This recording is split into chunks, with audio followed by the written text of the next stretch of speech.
Dans Warhammer 40 000, on peut pas accorder beaucoup de qualité aux démons, mais on peut bien accorder à Kabenda que le frérot, il est persévérant. Entre lui et les Blood Angels, c'est une grande histoire d'amour. Le premier contact connu qu'il a eu avec l'Imperium, c'était lors de la bataille de Cygnus Prime. Et c'était sa première rencontre avec le Grand Ange et ses fils. Et spoiler, pas le dernier. Mais bon, malheureusement pour nous, les démons, c'est du genre tenace et immortel, donc même si le GOAT lui a foutu une bonne raclée dans leur dernier duel, eh bah il va revenir du Warp. Mais bon, il avait beau être banni dans le Warp, c'était pas le pire. Bah ouais, parce qu'il avait dégoûté Khorne au point qu'il l'a banni de sa cour. Et ça, faut le faire. Lors de son exil, les démons mineurs se sont regroupés en bande pour le traquer. Mais pas de chance, le Lascar il est balèze. Donc il a ramené les carcasses des démons qui le chassaient devant Khorne pour lui supplier d'avoir une deuxième chance. Et le dieu du sang, en âme noble et charitable, lui a offert sa seconde chance à condition que Kabanda parvient à tuer 500 Blood Angels en présence de leur papa. Complexe.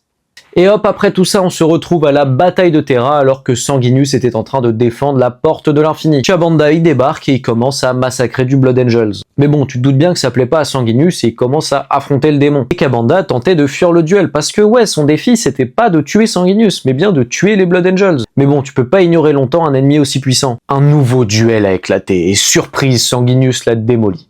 Encore. Mais c'était que le début de la honte pour Kabanda, parce que des démons mineurs sont venus dévorer sa dépouille. Et le pire, c'est qu'il était banni dans le Warp avant d'avoir pu tuer les 500 Astartes. Mais ce n'est pas la dernière fois qu'on va entendre parler du démon Kabanda. Et petite devinette, à ton avis, contre qui on va le revoir?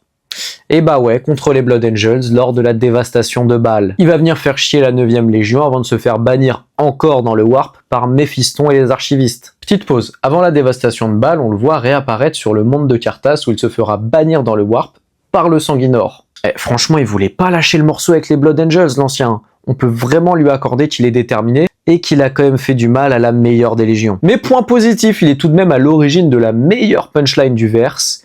Only angels may fly. En tout cas, je te remercie. N'hésite pas à t'abonner, on parle de Warhammer tous les jours.